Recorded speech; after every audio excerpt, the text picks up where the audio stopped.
কে মাফ করে দিবেন।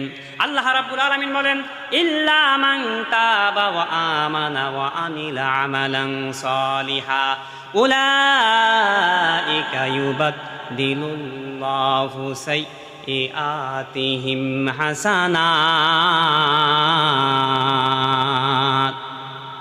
তবে যে ব্যক্তি তওবা করলো, নেক আমল করলো, আল্লাহ রাব্বুল আলামিন যে ব্যক্তি ঈমান আনলো, তওবা করলো, নেক আমল করলো, আল্লাহ রাব্বুল আলামিন ওই ব্যক্তির গুনাহগুলিকে সওয়াব দ্বারা পরিবর্তন করে দেবেন। মুসলিম শরীফের বর্ণনার মধ্যে আয়াতের ব্যাখ্যা এসেছে। কিছু উলামা একরাম বলেছেন যে কোনো ব্যক্তি যখন তওবা করে, আল্লাহ রাব্বুল আলামিন তার এই গুনাহগুলিকে সওয়াব দ্বারা পরিবর্তন করে দেন। নবী করিম সাল্লাল্লাহু আলাইহি ওয়াসাল্লামের দরবারে একজন বৃদ্ধ ব্যক্তি এসে বলেন, ইয়া রাসূলুল্লাহ, আমি এত গুনাহ করেছি, এমন কোন গুনাহ নাই যে গুনাহ আমি করি নাই। আমি তো এত গুনাহ করেছি, আল্লাহ রাব্বুল আলামিন কি আমার এই গুনাহগুলিকে মাফ করে দেবেন? নবীজি বললেন, আল্লাহ রাব্বুল আলামিন তোমার এই গুনাহ মাফ করে দেবে, তবে কি তুমি ইসলাম ধর্ম গ্রহণ করেছো, তুমি কি মুসলমান হয়েছো? ওই বৃদ্ধ ব্যক্তি বললেন, ইয়া রাসূলুল্লাহ, আমি তো ইসলাম ধর্ম গ্রহণ করেছি, আমি তো মুসলমান হয়ে গিয়েছি। আল্লাহ রাসূল বললেন, তুমি যেহেতু মুসলমান হয়েছো, আল্লাহ পাক তোমার এই গুনাহগুলি মাফ করে দেবেন। উলাইকা ইউবাদদিলুল্লাহু সাইয়্যাতিহিম হাসানাত। কোনো বান্দা গুনাহ করার পরে যখন তওবা করে, আল্লাহ পাক তার গুনাহগুলিকে সওয়াব দ্বারা পরিবর্তন করে দেন। তওবা করতে হবে এমনভাবে যে তওবা করার পরে ভাবতে হবে যে এই গুনাহ আমি ভবিষ্যতে করব না। তবে যদি ভুলবশত গুনাহ হয়ে যায়, এরপরে আবার তওবা করলে আবার আল্লাহ গুনাহ মাফ করবে। তো ইচ্ছাকৃত গুনাহ করে তওবা করলে এটা মাফ হবে না, এটা হচ্ছে মুনাফিকি তওবা। এই জন্য প্রকৃত তওবা করতে হবে। নবী করিম সাল্লাল্লাহু আলাইহি সাল্লাম সাহাবায়ে কেরামকে বললেন, হে আমার সাহাবায়ে কেরাম, একজন মুসাফির সে মরুভূমিতে সফর করতেছিল। লম্বা রাস্তা সফর করার কারণে সে ক্লান্ত হয়ে গেল। এরপরে সে ঘুমিয়ে গেল। তার সঙ্গে ছিল একটা উট, কিছু খাদ্য পানীয় ছিল। ঘুম থেকে জাগ্রত হওয়ার পর দেখলেন তার খাদ্য পানি কিছুই নাই, কেমন যেন হারিয়ে গিয়েছে। সে চিন্তিত হয়ে গেল, আবার তার মধ্যে ঝিমুনি আসলো। সে তো খুব ক্লান্ত হয়ে গেল, কি ব্যাপার, আমার সব তো হারিয়ে গেল, চিন্তিত হয়ে গেল। সাহাবা একরাম বললেন, ইয়া রাসূলুল্লাহ, উট তো হচ্ছে মরুভূমির জাহাজ, উট যদি হারিয়ে যায় তাহলে একজন মুসাফিরের চলাফেরা কষ্ট হয়ে যায়। নবীজি বললেন, আবার ওই ব্যক্তি মুসাফির ব্যক্তি ঘুমিয়ে গেল, ঝিমুনি আসলো। চিন্তা করতে করতে সে তো অস্থির হয়ে গেল। একটু পরে দেখা গেল তার উট খাদ্য পানি আবার আগের জায়গায় ফিরে এসেছে। বলো কেমন খুশি হবে? সাহাবা একরাম বললেন, ইয়া রাসূলুল্লাহ, তার তো খুশির কোনো শেষ থাকবে না। নবীজি বললেন, হে সাহাবা একরাম, শোনো, কোনো বান্দা যখন গুনাহ করার পর সে আল্লাহর কাছে ফিরে এসে তওবা করে, এই উট হারানো ব্যক্তির থেকে আল্লাহ রাব্বুল আলামিন এর থেকে অগণিত খুশি হয়ে যায়। সুবহানাল্লাহ। এই জন্য আল্লাহর কাছে তওবা করতে হবে, আল্লাহ খুশি হবে। আল্লাহর কাছে এমন তওবা করো যে আল্লাহ তোমার খুশি হয়ে যাবে। আল্লাহ যদি খুশি হয়ে যায় আর কিছু লাগবে না। এই জন্য আল্লাহকে খুশি করতে হবে, আল্লাহকে সন্তুষ্ট করতে হবে। আর আল্লাহকে যদি খুশি করতে পারো তাহলে সব কিছু তোমার আয়ত্তে চলে আসবে। আর সব কিছু যদি তোমার আয়ত্তে আসে তাহলে আর কোনো চিন্তা তোমার মধ্যে থাকবে না। এই জন্য বেশি বেশি তওবা করতে হবে। আপনার আমার নবী, প্রিয় নবী, সাইয়্যিদুল মুরসালিন, খাতামুল আম্বিয়া জনাবে মুহাম্মদুর রাসূলুল্লাহ, তার সামনের পিছনের সব গুনাহগুলি মাফ করে দেওয়া হয়েছিল। এরপর তিনি রাত্রি জাগে জাগে এমনভাবে আল্লাহর ইবাদত করতেন, তার পা মোবারক ফেটে রক্ত বের হতো। আয়েশা রাদিয়াল্লাহু তাআলা আনহা বলেন, ইয়া রাসূলুল্লাহ, আল্লাহ রাব্বুল আলামিন আপনার সব গুনাহ মাফ করেছেন, এরপরে আপনি এত কষ্ট করতেছেন কেন? নবীজি বললেন, হে আয়েশা, আমি কি আল্লাহ পাকের শুকরগুজারি বান্দা হব না? সম্মানিত ভাইয়েরা আমার, যেই ব্যক্তির সামনের পিছনের সব গুনাহ মাফ করা হলো, এই ব্যক্তির চিন্তা যদি এমন হয় তাহলে আমাদের চিন্তা কেমন হওয়া দরকার?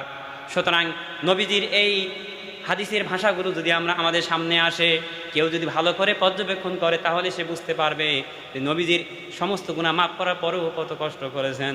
কিন্তু আমরা মনে হচ্ছে একটু নামাজ পড়তেছি, হালকা একটু আমল করতেছি, নয় মনে হয় আমরা বিশাল বড় আল্লাহর ওলি হয়ে গিয়েছি। এরকম করলে হবে না। আল্লাহর কাছে নত হয়ে কান্নাকাটি করতে হবে, আল্লাহর কাছে চাইতে হবে, তাহলে আল্লাহ রাব্বুল আলামিন আপনার প্রতি খুশি হবে। আর আল্লাহ যদি খুশি হয় তাহলে সব কিছু আপনার আয়ত্তে চলে আসবে।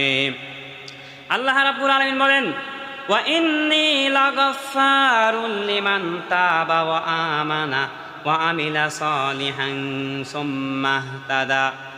নিশ্চয়ই ওই সমস্ত ব্যক্তি যারা তারা আমাকে ক্ষমাশীল পাবে, যে তওবা করে, ঈমান আনে, সৎ কাজ করে এবং সঠিক পথে চলার জন্য নিজেকে অবিচল রাখে।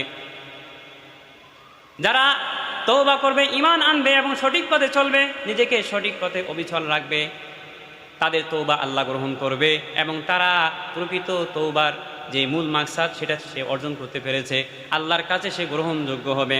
ওমরে ফারুক রাদিয়াল্লাহু তাআলা আনহু সামনে একজন যুবক পড়ে গেল। ওই যুবকের মধ্যে ছিল একটা মদের বোতল। এই বোতল ওমর ফারুক রাদিয়াল্লাহু তাআলা আনহুকে দেখার সঙ্গে সঙ্গে সে চাদরের মধ্যে ঢুকায় নিল। ওমর বলল, হে যুবক, তোমার হাতের মধ্যে এটা কি বের করো? সে তো ভয়ে আর বের করে না, কারণ ওমর রাদিয়াল্লাহু তাআলা আনহু এমন একজন গরম সাহাবী, তার সামনে পড়লে কোনো ছাড় নাই, কোনো উপায় নাই, সে বের করে না। এই মদের বোতল যদি ওমর রাদিয়াল্লাহু তাআলা আনহুর সামনে পড়ে তাহলে তো তাকে হদ প্রয়োগ করা হবে। সুতরাং এই জন্য তিনি বের করেন না, মনে মনে আল্লাহর কাছে তওবা করা শুরু করলো, আল্লাহ আমি আর জীবনে কোনোদিন মদ খাবো না, আয় আল্লাহ আপনি আমাকে এই অবস্থা থেকে আমাকে হেফাজত করো, আমি আর জীবনে মদ খাবো না, ওমর রাদিয়াল্লাহু তাআলা আনহু সামনে থেকে আমাকে রক্ষা করো। এইভাবে সে মনে মনে তওবা করতেছে। যুবক এমনভাবে আল্লাহর কাছে তওবা করেছে, আল্লাহ রাব্বুল আলামিন ওই যুবকের তওবা কবুল করেছে। যুবক যখন চাদরের ভিতর থেকে মদের বোতল বের করলেন, বের করে যখন ওমর রাদিয়াল্লাহু তাআলা আনহুর হাতে দিলেন, ওটা আর মদ নাই, ওই মদের বোতলটা দুধে পরিণত হয়ে গিয়েছে। সুবহানাল্লাহ। এই জন্য তওবাটা হতে হবে এমন তওবা, তওবায়ে নাসুহা, ধীর তওবা, সত্যিকারের তওবা। সম্মানিত ভাইয়ারা আমার, এমন তওবা করতে হবে যে তওবা করার কারণে আল্লাহ রাব্বুল আলামিন গুনাহগুলিকে সওয়াব দ্বারা মিটিয়ে দিবেন। কোরআনে কারীমের মধ্যে আল্লাহ তাআলা বলেন যে ইন্নাল হাসানাতি ইউযহিবুনাস সাইয়্যাত, যে গুনাহগুলিকে সওয়াব দ্বারা মিটিয়ে দেওয়া হয়। যখন কোনো ব্যক্তি তওবা করে তখন তার গুনাহগুলিকে আল্লাহ রাব্বুল আলামিন সওয়াব দ্বারা পরিবর্তন করে দেন। সুতরাং তওবাটা এমনভাবে করতে হবে প্রকৃত তওবা। একজন বাচ্চার মেয়েকে একজন ব্যক্তি গোসল করাইতো, তার নাম হচ্ছে নসুহা। এমন একজন ব্যক্তি, তারিখে মাসনুবির মধ্যে ঘটনা এসেছে। অনেক বুজুর্গানে একরাম এই ঘটনাটা বর্ণনা করেন। বাচ্চার মেয়েকে গোসল করাইতো, একসময় হঠাৎ করে ওই বাচ্চার মেয়ের গলার হার হারিয়ে গেল। পুরো রাজপ্রাসাদের মধ্যে একটা রোল পড়ে গেল যে বাচ্চার মেয়ের হার হারিয়ে গিয়েছে। সমস্ত জায়গায় খোঁজা হলো কিন্তু কোথাও খুঁজে পাওয়া গেল না। এমন সময় বাদশা অর্ডার করলেন, রাজপ্রাসাদের মধ্যে যত বৃদ্ধ যুবতী, যত মহিলা আছে সবারই বডি চেক করো, কারো না কারো ভিতর থেকে পাওয়া যাবে। লাইন করে সবাইকে দাঁড় করে রাখা হয়েছে, সবারই শরীর তালাশ করা হচ্ছে। ওই নাসুহা নামের একজন ব্যক্তি, ওই ব্যক্তিটি ছিল পুরুষ ব্যক্তি, কিন্তু সে মহিলার সুরত ধারণ করে বাচ্চার মেয়েকে গোসল করায়। রাজদরবারে তার ভিতরের খবর কেউ জানে না, এমন একটা অবস্থা। সম্মানিত ভাইয়ারা আমার, এইভাবে খোঁজ করতে করতে চলে আসতেছে।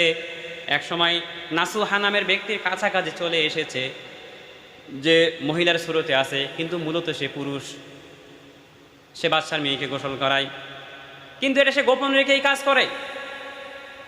যখন সে হার হারিয়ে গেল তখন ওই ব্যক্তি আল্লাহর কাছে তওবা করা শুরু করলো, আল্লাহ আমাকে তুমি এই মুসিবত থেকে হেফাজত করো, আমি আর কোনো দিন বাচ্চার মেয়েকে গোসল করাবো না, আমি এখান থেকে চলে যাব।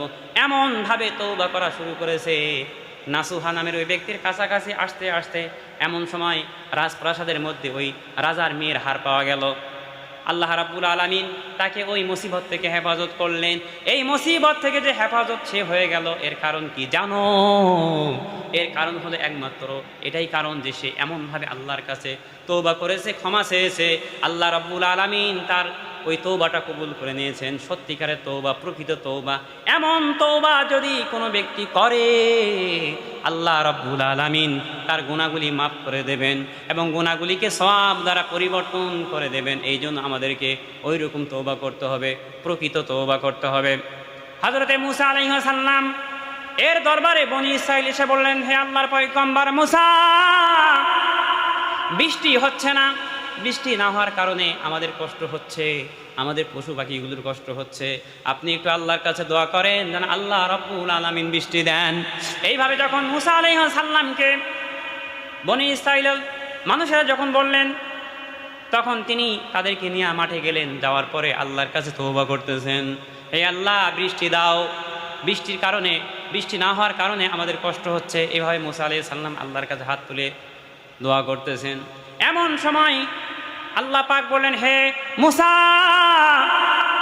তুমি যে তোমার গোষ্ঠীকে নিয়ে দোয়া করতেছো, বনি ইসরাইলকে নিয়ে দোয়া করতেছো, এখানে এমন একজন গুনাহগার ব্যক্তি আছে যে 40 বছর গুনাহ করেছে। 40টি বছর একাধারে গুনাহ করেছে। এই গুনার কারণে আমি তোমার দোয়া কবুল করব না। তুমি এই গুনাহগার থেকে, এই মজলিস থেকে বের করে দাও, তাহলে আমি তোমার দোয়া কবুল করব। এইভাবে যখন আল্লাহ রাব্বুল আলামিন বললেন, মূসা আলাইহিস সালাম ওই মজলিসের মধ্যে সবাইকে ডেকে বললেন, এখানে এমন কোন ব্যক্তি আছো যে 40 বছর ধরে গুনাহ করেছো, আল্লাহ রাব্বুল আলামিন তার জন্য এই দোয়া কবুল করবে না। এখনই এই মজলিস থেকে বের হয়ে যাও। তুমি বের হয়ে গেলে আল্লাহ আমাদের দোয়া কবুল করবে, বৃষ্টি দেবে। যেই ব্যক্তি গুনাহ করেছে ওই চাদর মুড়ি দিয়ে বসা, ও আর এই মজলিস থেকে বের হয় না। উনি ভাবতেছে, আমি যদি এই মজলিস থেকে বের হই সবাই জানবে আমি 40 বছর ধরে বড় গুনাহ করেছি। উনি আল্লাহর কাছে তওবা করা শুরু করেছে, আল্লাহ 40টি বছর আমার গুনাহ আপনি গোপন রেখেছেন, আল্লাহ এখনো আপনি আমার গুনাহ গোপন রেখেছেন, এই গুনাহ গোপন রাখেন। আয় আল্লাহ, আমি সঠিকভাবে তওবা করতেছি, খাসভাবে তওবা করতেছি, আমি আর জীবনে আর এই গুনাহ করব না। এমনভাবে সে চাদর মুড়ি দিয়ে জোরেও কাটতে পারে না, আস্তে আস্তে বিড়বিড় বিড়বিড় করে সে চাদর মুড়ি দিয়ে সে আল্লাহর কাছে ক্ষমা চাচ্ছে, আল্লাহর কাছে কান্নাকাটি করতেছে, মনে মনে অন্তরে কান্নাকাটি করতেছে। প্রকাশ্যে কান্নাকাটি করলে তো সে ধরা পড়ে যাবে। এইভাবে করতে করতে হঠাৎ করে দেখা গেল আসমানের মধ্যে মেঘের একটা আভাস দেখা গেল, হঠাৎ করে বৃষ্টি চলে আসলো। মূসা আলাইহিস সালাম বললেন, আল্লাহ আপনি তো বললেন যে এই গুনাহগারকে বের না করলে বৃষ্টি হবে না, তাহলে এখন কেন বৃষ্টি হচ্ছে? আল্লাহ রাব্বুল আলামিন বলেন, হে মূসা শোনো, সে এমনভাবে তওবা করেছে, এই তওবা করার কারণে আমি তাকে মাফ করে দিয়েছি, যার কারণে তার গুনাহ মাফ হওয়ার কারণে আসমান থেকে আমি বৃষ্টি দিতে বাধ্য হয়েছি। এই জন্য তওবা করে এমন তওবা, তওবায়ে নাসুহা, প্রকৃত তওবা, যে তওবা করার পরে আর ওই গুনাহ আমরা ভবিষ্যতে করব না, করার পরিকল্পনা রাখবো না।